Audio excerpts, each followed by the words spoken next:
एक बेटी ने अपने सगे बाप का कत्ल कर दिया। इससे भी एक कदम आगे कि इस कत्ल में उसकी माँ भी शामिल थी, और उससे एक और कदम आगे कि इस कत्ल में लड़की का मामा यानी जिसका कत्ल हुआ था उसका साला भी शामिल था। इस कत्ल से आपने क्या अंदाज़ा लगाया कि ज़रूर इस व्यक्ति का अपनी बेटी से कोई नाजायज़ संबंध रहा होगा, जिसकी वजह से उसकी लड़की ने अपनी माँ और अपने मामा के साथ मिलकर अपने ही सगे बाप को कत्ल कर दिया। लेकिन कहानी बिल्कुल ऐसी नहीं है, बल्कि कहानी इससे ज़्यादा चौंका देने वाली है। कहानी कुछ यूँ है कि हरियाणा के सोनीपत में कृष्णा नाम के एक टीचर थे।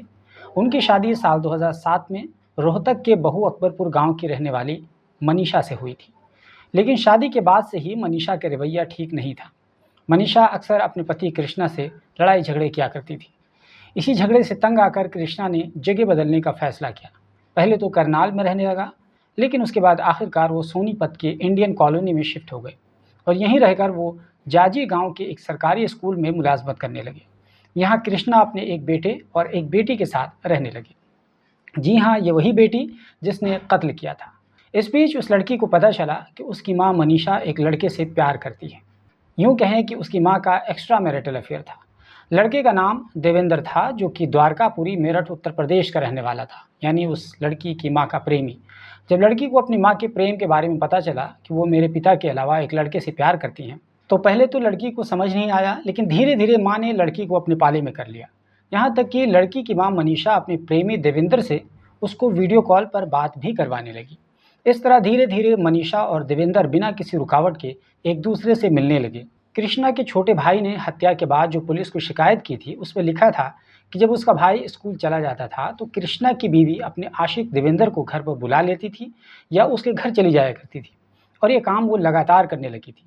जब एक दिन कृष्णा को उसके बारे में पता चला, जो कि सीसीटीवी में एक वीडियो रिकॉर्ड हुआ था जिसमें मनीषा और देवेंद्र एक साथ नजर आ रहे हैं, उसके बाद कृष्णा ने मनीषा को समझाया, लेकिन मनीषा पर इश्क का भूत इस कदर सवार था कि वो देवेंद्र से दूरी बनाने के बजाय खुद अपने पति कृष्णा से ही नफरत करने लगी।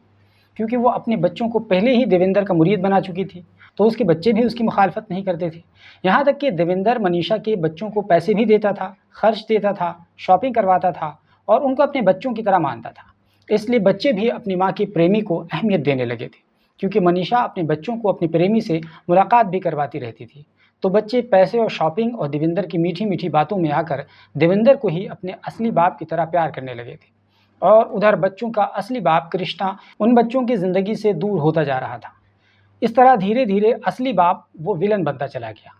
इसलिए जब कृष्णा अपनी पत्नी मनीषा को देवेंद्र के बारे में रोक टोक करता था, तो उसके बच्चों को भी अच्छा नहीं लगता था कि वो मेरी माँ को क्यों रोक टोक कर रहे हैं। आखिरकार धीरे धीरे मनीषा और उसके बच्चे कृष्णा से नफरत करने लगे, यानी अपने बाप से नफरत करने लगे। और एक दिन जब बहुत ज़्यादा हो गया तो कृष्णा ने पंचायत बुलवाई। पंचायत में मनीषा के ससुराल वालों को बुलाया गया और सारी कहानी बताई गई कि किस तरह मनीषा देवेंद्र से मिलने जाती है, और उसके सबूत भी दिखाए गए। लेकिन उन सब के बावजूद हद तो तब हो गई जब पंचायत में कृष्णा के ससुराल वालों ने अपनी बेटी का साथ दिया। आखिरकार पंचायत ने अपने हिसाब से फैसला दे दिया, लेकिन इश्क तो इश्क होता है, जल्दी उतरता ही नहीं है जब तक एक दो लोगों की हत्या ना हो जाए। और अब इस केस में भी कमोबेश यही होने वाला था। जब कृष्णा और मनीषा पंचायत के बाद अपने घर आ गए, तो उसके बाद भी मनीषा अपनी हरकतों से बाज नहीं आई और देवेंद्र से मिलने मिलाने का सिलसिला जारी रखा, जिसके चलते कृष्णा ने 22 अप्रैल 2024 को अपनी पत्नी मनीषा और उसके प्रेमी देवेंद्र के खिलाफ थाने में शिकायत भी दर्ज कराई। बस ये शिकायत कराना ही कृष्णा को भारी पड़ गया। शिकायत के बाद ही मनीषा ने अपने पति कृष्णा का घर छोड़ दिया और मनीषा के प्रेमी उसकी बेटी को अपने घर लेकर चला गया, यानी देवेंद्र। उसके बाद मनीषा ने अपने पति को रास्ते से हटाने का प्लान बना लिया, और इस प्लान में मनीषा ने न केवल अपने प्रेमी देवेंद्र को शामिल किया, बल्कि उसने अपने भाई को और अपनी बेटी को भी, और इसके साथ साथ एक डॉक्टर को भी इस पूरे प्लान में शामिल कर लिया।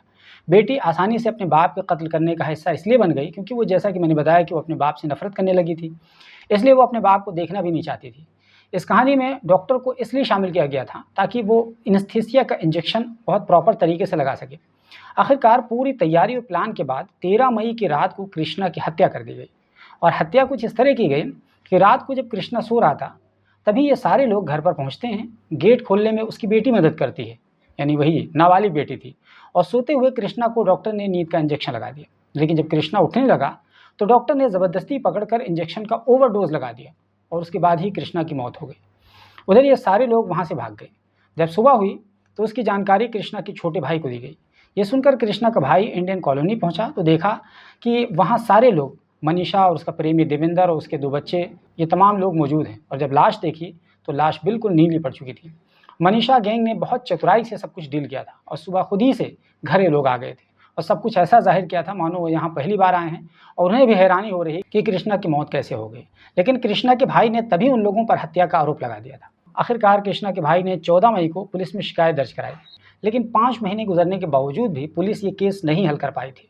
लेकिन जैसे ही special anti gangster unit sector 7 ने इस मामले की गहराई से छानबीन की तो मामला तह दर तह खुलता चला गया।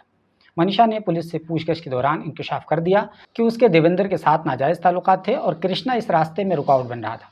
जिसके बाद उसने और देवेंद्र ने मोहित नामी डॉक्टर को और अपनी बेटी के साथ मिलाकर कृष्णा को कत्ल करने की साजिश रची और उसे नशा आवर इंजेक्शन की डोज लगा दी और फिर कत्ल को हार्ट अटैक करार दे दिया। अब जबकि केस हल हो चुका था और इस केस में शामिल सभी लोगों को पुलिस ने गिरफ्तार भी कर लिया, तो लड़की नाबालिग थी, इसलिए उसको नारी निकेतन भेज दिया गया और बाकी को जेल भेज दिया गया। इस तरह दोस्तों अक्सर नाजायज़ रिश्तों का यही अंजाम होता है।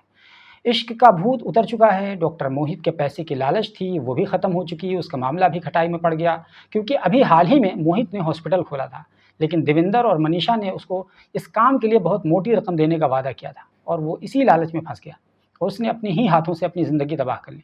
उधर लड़की ने अपने ही बाप को अपनी माँ के बहकावे में आकर कत्ल करवा दिया और बेशरम भाई ने अपनी बहन का घर बसाने के बजाय उजाड़ने में उसकी मदद की और वो भी नाजायज़ रिश्ते के बारे में जानने के बावजूद।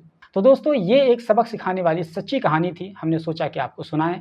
इस कहानी से आपने क्या सीखा और जो भी आपने सीखा है इसके बारे में आप ज़रूर बताइए, अपनी राय ज़रूर दीजिए। और अगर ये वीडियो यूट्यूब पर देख रहे हैं तो प्लीज़ हमारे चैनल को सब्सक्राइब कर लीजिए। अगर फेसबुक पर देख रहे हैं तो हमारे पेज को फॉलो कर लीजिए, क्योंकि हम यहाँ पर हर तरह की स्टोरीज़ बनाकर आपको देते रहते हैं।